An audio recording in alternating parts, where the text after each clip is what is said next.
Shunday savol bilan boshlayman. Sevgi aslida nima? Ba'zilar uchun sevgi bu yurakdan chiquvchi iliqlik va baxt tuyg'usi va yana ba'zilar uchun sevgi bu miyamizdagi jarayonlar, dopamin, serotonin, oksitosin kabi gormonlarning ta'siri. Ammo men bir narsa haqida o'ylab qoldim. Balki sevgi biz o'ylaganchalik oddiy narsa emasdir. O'zingiz o'ylab ko'ring. Hayotimizning ko'p jabhalari u bilan bog'liq. Xuddi dindorlar uchun o'z xudolari hayotidagi muhim narsalardan biri bo'lgani kabi, balki sevgi ham ko'plab insonlarning o'zi o'ylagandan ko'ra hayotidagi muhim narsa bo'lsa-chi? Hozir siz sevgi aslida nima ekanligini, bir-birini sevgan ikki insonning chiroyli sevgi hikoyasini, sevib qolganimizda miyamiz qanday ishlashini, qanday qilib sevgi og'riqni kamaytirishini, ilmiy jihatdan insonlarning bir-biriga qanday mos kelishi, sevgi va genlar o'rtasidagi bog'liqlikni, oshqozondagi kapalaklar aslida nimani anglatishini, nega erkaklarning sevgisi ayollarga qaraganda kuchliroq ekanligini, sevgining shifobaxsh xususiyatlari va eng muhimi, siz nega hanuzgacha o'zingizga mos insonni topa olmayotganingiz haqida bilib olasiz. Siz hayotingiz davomida kimnidir chin yurakdan sevganmisiz? Va o'sha paytda bo'lgan his-tuyg'ularingizni so'zlar bilan ifodalay olasizmi? Muhabbatmi? Oshiqlikmi? Balki ehtirosdir. Ha, to'g'ri, bu javoblarning hech biri sevgi tuyg'usini to'laligicha ifodalay olmaydi. Sevgi aslida nima degan savolga munosib javob topish oson emas albatta. Ammo keyingi galda shunday javob berishingiz mumkin. Men o'zimni xuddi narkotik moddalar ta'siridagiday his qilyapman. Ha, bu biroz g'alatiroq javob, ammo noto'g'ri emas. Chunki sevib qolganimizda miyamiz xuddi narkotik moddalar ta'siri bilan bo'lgani kabi gormonlarni ishlab chiqaradi. Bunga dopamin, serotonin, oksitosin, vazopresin va adrenalin kabi gormonlar kiradi.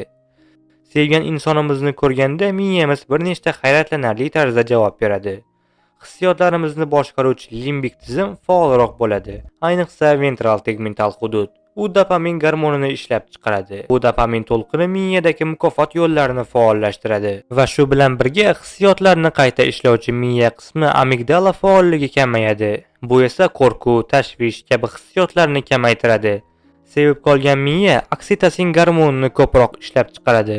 Bu yaqinlik, ishonch tuyg'usini kuchaytiradi. Bir so'z bilan aytganda, sevgi xavfsizlik va bog'liqlik tuyg'usini yaratadi. Bizning miyamizda sevgi tuyg'usiga javob beruvchi 3 ta dastur mavjud. Aniqrog'i 3 ta jarayon. Birinchi dastur bu mayl-ehtiros. Aynan shu dasturga ko'ra biz doim o'zimizga yangi partnyor qidiramiz, ammo aniq bir insonga qaratilmagan. Siz xohlagan paytda kim bilandir jinsiy yaqinlik qilishni istab qolishingiz mumkin. Xoh ishda bo'lsin, xoh ko'chada. Ikkinchi dastur bu romantik muhabbat.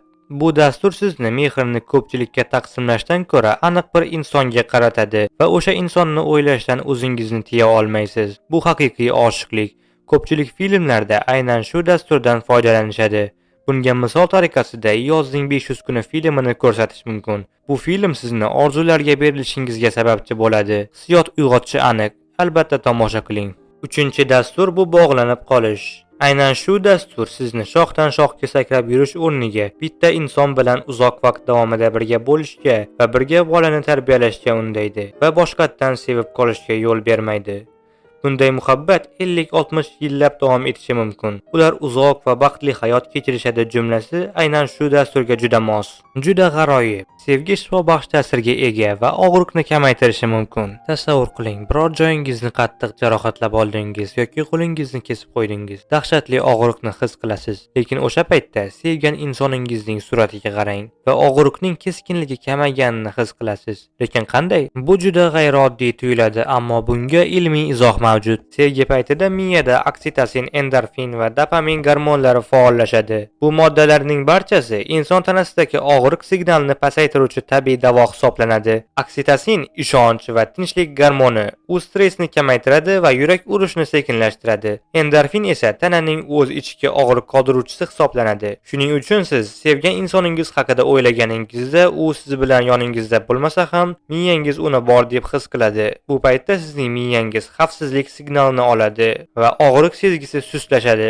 Endi sevgi haqidagi qiziqarli savollardan biriga javob topaylik. Nega biz ayrim odamlarga bir zumda yaqinlashamiz, boshqasiga esa umuman yo'q? Bu faqat tashqi go'zallik yoki xarakter masalasi emas. Bu genetik va biologik uyg'unlik bilan bog'liq. Olimlarning aniqlashicha, bizni bir-birimizga yaqinlashtiradigan omillardan biri bu genlar. Har bir insonning genlari turlicha va biz ongsiz ravishda o'zimiznikidan farq qiladigan genlarga ega odamlarni yoqtiramiz. Va yana bir qiziq narsa bu gormonlar. Gormonlar bizning xulq-atvorimiz va o'zimizni tutishimizga kuchli ta'sir qiladi. Masalan, estrogeni kam qizlar sovuq tabiatli, testosteroni kam yigitlar doim bezovta, sochlari to'kilgan, oson boshqarish mumkin bo'lgan va romantik munosabatlarda beparvo bo'ladi. Agar dopamin gormoni ko'proq bo'lsa, siz izlanuvchisiz va doim yangilik qidirasiz. Aynan shu gormon sabab biz dengizni suzib o'tib Amerika qit'asini kashf etganmiz va tez orada boshqa sayyoralarga ko'chib ketamiz. Lekin dopaminning yomon tomonlari ham bor. Siz birinchi insonning his-tuyg'ularini o'ylamasdan, umuman to'g'ri qaror qabul qilayotganingiz haqida o'ylamasdan turib, boshqa insonning yoniga ketishingiz mumkin. Agar serotonin sizda ko'proq bo'lsa, siz mustahkam munosabat tarafdorisiz. Bunday munosabatlar uzoq muddat davom etishi mumkin yoki abadiy. Kitoblardagi o'sha eslab o'tgan uzoq va baxtli hayot kechirish jumlasi aynan shu gormon haqida ham. Agar estrogen ko'proq bo'lsa, unda siz fikrlovchisiz, ijodkor va ziyraksiz. Sizning fikrlashingiz juda kuchli va imo-ishoralar tilini tushunasiz. Lekin yomon tomoni shuki, siz boshqalar hayotiga aralashishni yaxshi ko'rasiz. Bu bo'yicha qiziq tajriba ham o'tkazishgan. Futbolkani hidlash testi deb nomlanadi. Ayollar turli erkaklarning futbolkalarini hidlab, ulardan qaysi biri yoqimli ekanligini tanlashgan. Natijada ular o'zlarining genetik tuzilmasiga ega kam o'xshash erkaklarning hidini yoqtirishgan. Ya'ni sevgi bu hatto hid orqali ham tanlov qilinadigan ko'rinmas biologik tizim. Sevgi haqida yana bir nechta qiziqarli faktlar. Oshiqlik davrida erkaklarning vizual qabul qilishga mas'ul zonasi faolroq bo'ladi. Erkaklar ko'zi bilan sevadi degan ibora aslida to'g'ri. Ayollarda esa intuitsiya, diqqat, e'tibor va xotiraga mas'ul zonasi faolroq bo'ladi. Shuning uchun ayollar tanishganingizga qancha bo'lgani, qachon va qayerda tanishganingiz va qanday kiyimda bo'lganingizni nisbatan yaxshiroq eslab qolishadi. Video boshida sizga oshqozondagi kapalaklar aslida nimani anglatish haqida gapirgandim. Albatta bu haqiqiy kapalaklar emas. Bu sizning avtonom asab tizimingiz ishi. Qo'rquv va hayajon paytida tanada jang yoki qochish deb nomlangan reaksiya ishga tushadi. Bu bizning ajdodlarimizdan qolgan instinkt bo'lib, o'sha paytlarda yirtqichlardan qochish va himoyalanish uchun kerak bo'lgan. Bu ajablanarli emas, chunki sevgi ham xuddi shu hissiyotlarning ko'pini qo'zg'atadi. Chunki sevish bu xavfli narsa. Yuragingizni ochish o'zingizni himoyasiz qo'yishdir. Shuning uchun siz kimnidir yoqtirib qolganda adrenalin darajasi oshadi, yurak tez ura boshlaydi va oshqozondan mushaklarga oqadi. Natijada oshqozon atrofida yengil titroq, xuddi kapalaklar uchayotganday hissiyot paydo bo'ladi. Odatda ayollar erkaklarga qaraganda tezroq sevib qolishadi degan tushuncha mavjud. Ammo tadqiqotlar buning aksini ko'rsatadi. Aniqlanishicha, aslida erkaklar ayollarga nisbatan tezroq sevib qolishadi. Buni o'smirlik davridagi yigit yaxshi tushunadi. Bundan tashqari, munosabatlarda birinchi bo'lib sevgi izhor qiluvchilar ham ko'pincha erkaklardir. Nima uchun bunday ekanligini olimlar ham bilishmaydi,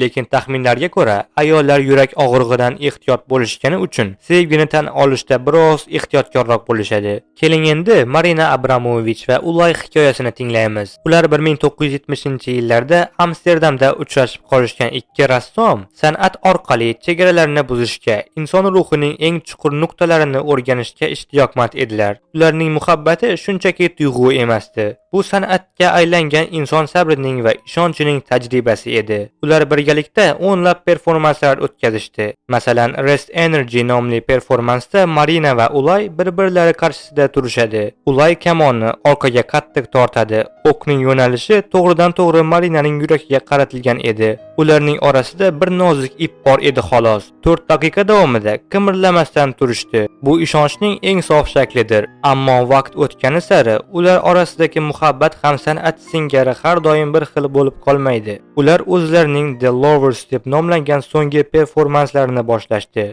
Ular 3 oy davomida Buyuk Xitoy devorining qarama-qarshi tarafidan yo'lga chiqishdi va o'rtasida uchrashdi. Ayrilish uchun. Yillar o'tib 2010-yilda Marina o'zining The Artist is Present nomli performansini o'tkazdi. U stolda jim o'tirar, uning yuziga qarab tikiluvchilar 1 daqiqa sukut saqlashardi va zalga kim kirib keldi deb o'ylaysiz? Oradan 22 yil o'tgach, Ulay kutilmaganda zalga kirib keldi. Uni ko'rgan Marina ko'z yoshlarini tiyib tura olmadi. Bu san'at tarixdagi eng hissiyotli daqiqalardan biri bo'lib qoladi. Keling endi video so'ngida o'sha muhim savolga javob bersam. Nega siz hali ham o'zingizga mos insonni topa olmayapsiz? Balki muammo sizda emasdir.